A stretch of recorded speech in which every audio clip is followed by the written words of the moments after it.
Hi friends in Fellowship of Love and Grace Church, Navi Mumbai. Fellowship of Love and Grace कलीसिया नवी मुंबई में आपका स्वागत हो। Hope you are well. मैं विश्वास करता हूँ आप सब सुरक्षित है। Warm welcome to all of you, सबका स्वागत है। Few announcements before we hear the word. हम वचन सुनने के पहले कुछ सूचनाएं हैं। पहला कि हमारा बाइबल स्टडी रहेंगे बुधवार को शाम को 7 से 8 बजे तक फेसबुक में। We will be having our Bible study on Wednesday evening 7 to 8 as usual. We are starting our Sunday school on Zoom every Sunday evening 5 to 6. There will be Sunday school. हमारा Sunday school शुरू हो रहा है। हर Sunday शाम को 5 से 6 बजे रहेंगे जूम में। डिटेल आपको व्हाट्सएप में मिल जाएगा। Hope you are praying in your prayer chain. आप अपना प्रार्थना अपने प्रेयर चेन में कर रहे हैं, ऐसा मैं विश्वास करता हूँ। We started our house churches in many places. हमारा घर कलीसिया अलग अलग जगह पे शुरू हुआ है। आपके घर सभा के अगुओं से आप कांटेक्ट कर सकता है ताकि आप उसमें भाग ले सके। So please contact your house church leaders to be part of the weekly house church meeting on Zoom और WhatsApp. Next Sunday there will be a special prayer service on Zoom as the whole India churches are praying together. पूरा देश में, India में एक साथ मिल के प्रार्थना कर रहे हैं। इसलिए अगले संडे का हमारा जूम सभा एक खास प्रार्थना के सभा के साथ रहेंगे। परमेश्वर आप सबको आशीष करे, आप सुरक्षित रहे, वचन सुने। God bless. That if we ask anything according to His will, He hears us, and if we know that He hears us, whatever we ask, we know that we have the petition that we have asked of Him. Okay, तो ये वचन जो है मुझे काफी encourage हुआ इस वचन से कि मैं जब प्रार्थना करते हैं तो प्रार्थना कैसे करनी है, प्रार्थना में क्या मांगना है। तो परमेश्वर का यहाँ वचन बताए कि कई बार कैसा होता है कि हम प्रार्थना करते हैं अपने विचारों से करते हैं, अपनी सोच, अपनी समझ, अपने शरीर, अपने जो अपना सराउंडिंग है उसको, उस सिचुएशन को लेकर हम प्रार्थना करते हैं। लेकिन यहाँ पर परमेश्वर का वचन क्या कहता है कि 14वें वचन में कि उसकी इच्छा के अनुसार, परमेश्वर की इच्छा के अनुसार जो कुछ हम मांगते हैं वो सुनता है। तो इस बात का हमें बहुत ध्यान देना है कि हम जो है हमेशा परमेश्वर की इच्छा क्या है वो जाने। कई बार कैसा है कि हम अपने जीवन में बार बार ऐसा होता है कि हम अपनी परिस्थिति के अनुसार हम बिना ज्यादा सोचते नहीं, लेकिन अगर परिस्थिति ऐसी आती हम फिर कैसे भी परमेश्वर के सामने जाते हैं और प्रार्थना करने लगते हैं। कभी हम प्रार्थना करते हैं अपने पति के लिए, प्रार्थना करते हैं कभी पत्नी के लिए, कभी बच्चों के लिए, माँ बाप के लिए, दोस्तों के लिए, गर्लफ्रेंड के लिए, काम धंधे के लिए, और कई सारे विचारों के लिए हम प्रार्थना करते हैं। और इसी में कैसा हम काफी इसमें बिना सोचे हुए हम प्रार्थना, ये मैं नहीं कह रहा हूँ कि ये सही नहीं है, इसके लिए भी प्रार्थना करने जरूरी है। लेकिन सबसे पहले परमेश्वर का वचन हमारे जीवन के लिए क्या कहता है कि उसकी इच्छा क्या है। तो उसकी इच्छा के अनुसार हम कुछ भी मांगते हैं तो वो हमें जरूर देता है। मैं आपको एक छोटी सी कहानी बताऊंगा। यहीं पे थाने जेल में एक नाइजीरियन आदमी था और वो एनडीपीएस की केस में आया हुआ था। एनडीपीएस मतलब जो स्मगलिंग वगैरह करते हैं वो केस में आया हुआ था। और सुबह सुबह का ही टाइम था और सब जो एक बैराक में 200 लोग होते हैं और 200 लोग सब अपने अपने इसमें बैठे हुए, कोई सोच रहा है, कोई कुछ अलग अलग सब कर रहे हैं। और ये जो नाइजीरियन आदमी था, सडनली मैंने देखा कि ये जोर जोर से प्रार्थना कर रहा है घुटने पे जाके वो दीवार था, वो दीवार के सामने सर रख के जोर जोर से प्रार्थना कर रहा है, चिल्ला रहा है, गिड़गिड़ा रहा है कि यही बोल रहा है, एक ही शब्द को बोल रहा है कि lion of Judah, lion of Judah, lion of Judah करके। और इतने जोर जोर से वो आ, आ, उस समय परमेश्वर को पुकार रहा था। और सभी लोग बाकी लोग जो थे, वो काफी लोग उसको देख देख के बोल रहे कि अरे यार ये पागल हो गया है, देख क्या कर रहा है। एक तो उसकी भाषा समझ में नहीं आती, और उसके भाषा में, नाइजेरियन लैंग्वेज में वो परमेश्वर को पुकार रहा था, परमेश्वर से छुटकारा मांग रहा था। तो अपनी सारी जो बातें हैं, सबसे पहले मैंने तो देखा कि परमेश्वर की वो महिमा कर रहा है, परमेश्वर की वो बड़ाई कर रहा है, और परमेश्वर के नाम को ऊंचा उठा रहा है। और वो उसको किसी की चिंता नहीं है कि 200 लोग देख रहे हैं मुझे, मेरा मजाक उड़ा रहे हैं, मुझे मेरे बारे में कमेंट्स कर रहे हैं। लेकिन फिर भी ये व्यक्ति जो है प्रार्थना ही किए जा रहा है, जोर जोर से चिल्ला रहा है। यहाँ तक कि पुलिस वाले भी, उधर के जो गार्ड थे, उन लोग भी आके देखे कि क्या कर रहा है। तो बोला भाई प्रार्थना कर रहा है, छोड़ दो, जाने दो, ये करने दो। तो ये जो है परमेश्वर का जो हमारा और परमेश्वर का संबंध है, परमेश्वर से मांगने का जो मतलब है कि परमेश्वर से हमें कनेक्ट होना। परमेश्वर से हम अगर कनेक्ट नहीं होते, कई बार कैसे, जैसे मैंने बताया कि दुनिया में रहते हुए बहुत सारा हमारे दिमाग में बहुत सारी चीजें चलती रहती है, और हम कंसंट्रेट नहीं कर पाते। हमारे जीवन में कई बार हमारा मन यहाँ पे हम बैठे, लेकिन कई बार हमारा मन और जगह पे चलते रहता है, और बहुत जगह पे घूमते रहता है। लेकिन हम प्रार्थना के समय में हम अगर कॉन्सेंट्रेट करेंगे, जैसे इमैनुअल, उस आदमी का, नाइजेरियन जो पर्सन था, उसका नाम इमैनुअल था, उसको मैंने देखा कि पूरा कॉन्सेंट्रेट था। और आप यकीन नहीं करेंगे, कुछ समय के बाद में उसको, उससे एनडीपीएस बेसिकली 10 साल तक का कोई बेल नहीं होता है, 10 साल तक कोई जमानत नहीं होती है, कुछ नहीं होता है। लेकिन परमेश्वर ने उसको उस पीरियड में उसको छुड़ा दिया। एक छोटी सी बात मैं आपको मेरे बारे में भी कहूंगा कि 2010 में, जैसे मैं, आपको पता है कि मैं 7 साल में जेल में था, और मेरा जजमेंट का टाइम था। और जजमेंट के टाइम के पहले, एक दिन पहले मुझे डर लगने लगा, और मैंने 2 बजे रात को करीब ऐसा मैंने प्रार्थना किया, घुटने पे रह के मैंने प्रार्थना किया कि परमेश्वर, ये जो अभी कल मेरा जजमेंट है, और ये पूरा पूरा लाइफ मुझे जेल में रहना पड़ेगा, और तू मुझे इससे छुटकारा दे। और मैंने घुटने पे रह के अपने पूरे दिल से, मतलब वो समय ऐसा था कि मुझे कुछ समझ में नहीं आ रहा था, और कुछ भी मुझे दुनिया की कोई कोई चीज या कोई आदमी, कोई दोस्त या कुछ भी नहीं था उस समय, मैं और परमेश्वर था। और उस टाइम पे मेरे जो दिल से मैंने निकाला परमेश्वर की, तू मुझे अगर निकालता है तो ये जो जिंदगी है मैं तुझे दूंगा, ये परमेश्वर से मैंने उस टाइम पे बातें की। और दूसरे दिन, यकीन कीजिए, ये जो मेरे केस में था, मैंने गुनाह कबूल किया था। और गुनाह कबूल करने के बाद में कोई भी छूटता नहीं है, यानी कि वो साबित हो जाता है कि ये इंसान गुनहगार है। लेकिन उसके बावजूद भी परमेश्वर ने दूसरे दिन जजमेंट में मुझे छुटकारा दिया, और मुझे रिहाई मिली। मेरे जो गुनाह थे वहां से मुझे उसको रिहाई मिली, और परमेश्वर ने मेरी प्रार्थना सुनी। ये प्रार्थना को प्रार्थना में मांगने का मतलब ये है कि हमारा जो दिल का कनेक्शन है वो परमेश्वर के साथ में होना।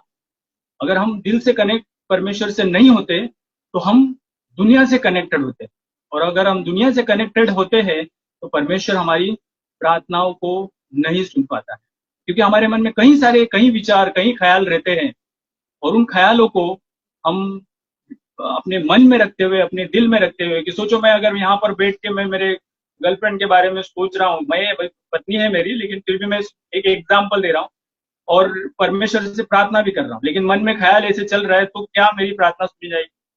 नहीं सुनी जाएगी। क्यों नहीं सुनी जाएगी? क्योंकि मेरा जो दिल है वो मेरे गर्लफ्रेंड के पास है, परमेश्वर के कनेक्शन ही नहीं। कई बार कैसे है, रॉन्ग कनेक्शन से फ्यूज उड़ जाता है और शॉर्ट सर्किट हो जाता है लाइफ। कनेक्शन अगर हमारा सही नहीं है परमेश्वर के साथ में, तो वायर कैसा उल्टा सुल्टा अगर लग गया तो क्या हो जाता है, शॉर्ट सर्किट हो जाता है। लाइफ में बहुत सारे जो लोग परमेश्वर को नहीं जानते, वो शॉर्ट सर्किट में जी रहे, पता ही नहीं चलता उनको क्या हो रहा है, क्या नहीं, अभी क्या करने का, तभी क्या करने का। लेकिन अगर कनेक्शन सही है परमेश्वर के साथ में, अगर हमारा कनेक्शन सही है, वायर सब कुछ बराबर लगी है, तो क्या है, सब कुछ स्मूथली चलता है। बराबर सब कुछ होता है, कभी ऐसा प्रॉब्लम नहीं होता है। तो ये जो कनेक्शन जो है हमारा परमेश्वर के साथ में होना बहुत जरूरी है। और तभी जब हम प्रार्थना में मांगते हैं तो परमेश्वर डायरेक्टली, क्योंकि लाइन सीधी है, उसमें कुछ भी क्रॉस कनेक्शन नहीं है, तो सीधा सीधा हमको मिलना ही मिलना है। वचन हमको यही बताता है कि जो कुछ तू मांगे वो तुझे मिलेगा। ठीक है, तो ये इट्स वेरी इंपॉर्टेंट। मैं आपको एक छोटा सा एग्जाम्पल मैं आपको देना चाहता हूँ। तो ये ऐसे आते, कई बार कैसे बहुत सारे विचार, बहुत सारी मन में गंदगी, बहुत सारी चीजें, दिल दिल पूरा भरा हुआ है कोई और चीज से, और बहुत सारी चीजों से हम ऐसे आते हैं। लेकिन अब यहाँ पर जो है, आपको मैं एक एग्जांपल दे रहा हूँ कि जब हम पवित्र आत्मा से हम कनेक्ट होते हैं और परमेश्वर से, पवित्र आत्मा से कहते हैं कि परमेश्वर यीशु मसीह के चरणों में हमें लेके जाए, जैसे हम गीत गा रहे थे, परमेश्वर यीशु मसीह की तरफ हमें लीड करे। तो देखिए, मैं आपको ये बता रहा हूं कि ये जो है एक सफेद कपड़ा है जो यीशु मसीह का काम करता है। मतलब एक एग्जाम्पल मैं आपको दे रहा हूं कि ये जो सफेद कपड़ा है, अगर मैं इसमें डालता हूं यहाँ पर ये गंदे पानी में, और यहाँ पर जो है, तो आप धीरे धीरे देखोगे कि यहाँ पर जो है फिल्टर हो रहा है। ये गंदे पानी में से आपको कुछ टाइम के बाद में ये आपको दिखाई देगा कि यहाँ पर, मैं आपको दिखाऊंगा, आपके सामने ही रहूंगा, नहीं तो आप बोलेंगे कि साफ पानी रख दिया बोल के, ऐसा कुछ नहीं। तो कैसा है कि ये जो है पवित्र आत्मा से जब हम कनेक्ट होते हैं, पवित्र आत्मा को कहते हैं कि हमें यीशु मसीह के चरणों में लेके जा, और तभी क्या होता है, हम जब प्रार्थना करते रहते हैं और उस समय पवित्र आत्मा हमें लीड करता है, और यहाँ पर यीशु मसीह जो है हमारे जीवन में आता है। और देखो, यहाँ पे जितने भी आप ये गंदा पानी देख रहे हो, उसमें बहुत कचरा है, गंदगी है, लेकिन यहाँ पर आप देखोगे अभी थोड़ा सा ये इतना साफ पानी हो गया है। मैं आपको दिखाता हूं, आप देख लो, एक मिनट। दिख रहा है आप लोग को? दिख रहा है?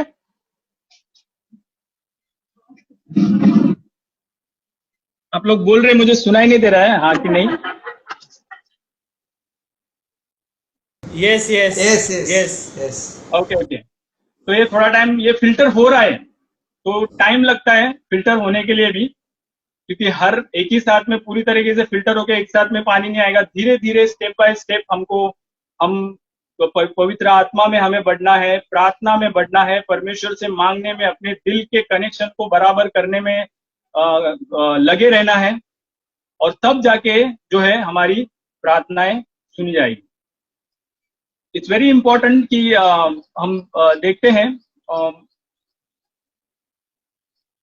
एक वचन हम लोग देखेंगे, यूहन्ना 14:26।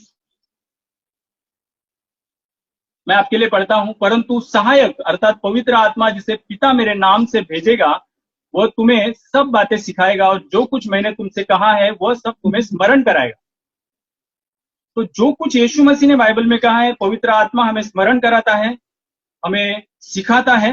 वो हमारा शिक्षक है कि हमें भाई कैसे लीड होना है, कैसे कनेक्शन को सीधे करना है, कैसे परमेश्वर की उपस्थिति में बैठना है, कैसे अपने हृदय को साफ करना है, कैसे लोगों से सही संबंध बनाने हैं, और क्या क्या करना है, ये सब पवित्र आत्मा में सिखाता है।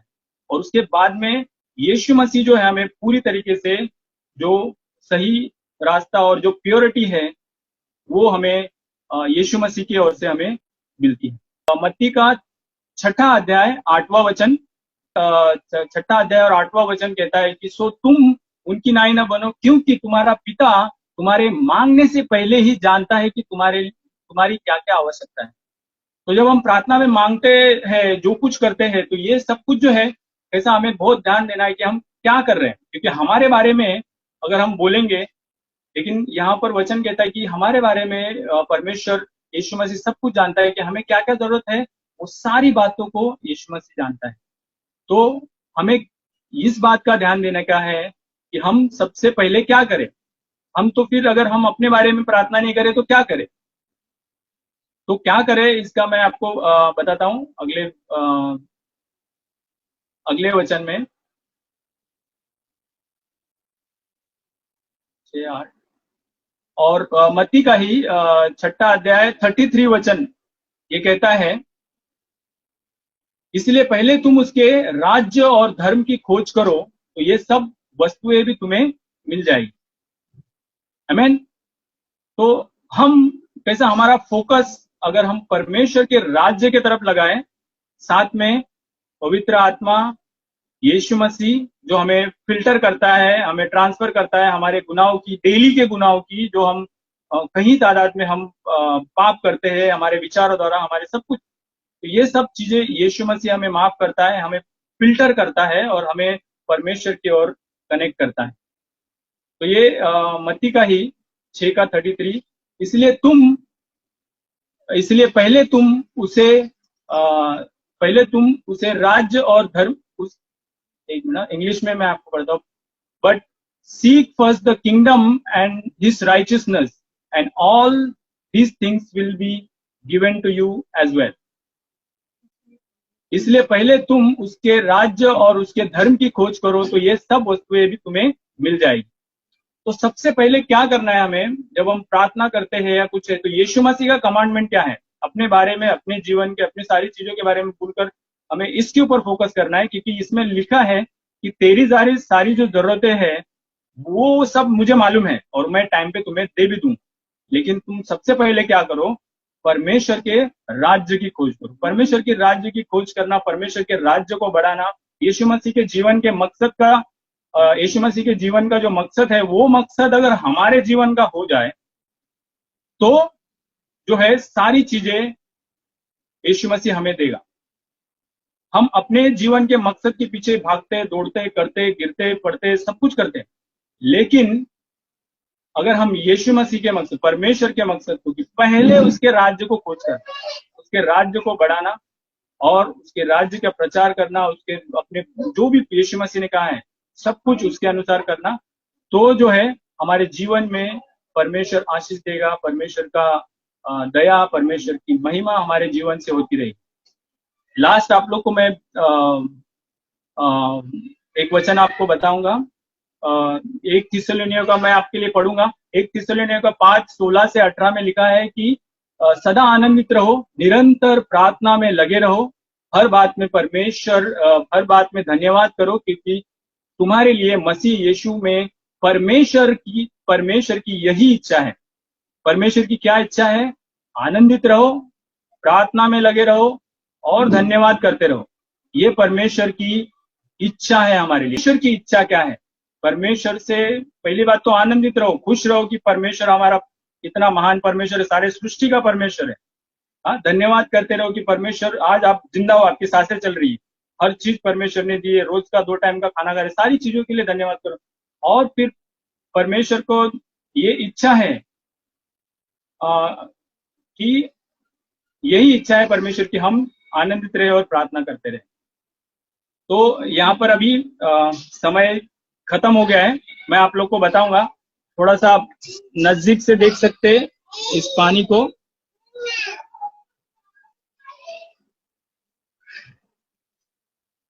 दिख रहा है आपको? गंदा पानी अभी भी गंदा है, लेकिन यीशु मसीह के आने से हम क्या हो गए? फिल्टर हो रहे। देखो साफ पानी है, एकदम साफ पानी हो गया। तो ये परमेश्वर है, ये यीशु मसीह है जो हमारे जीवन को फिल्टर करता है और हमें शुद्ध और साफ बनाता है, ताकि हम परमेश्वर के सामने आ सकते हैं।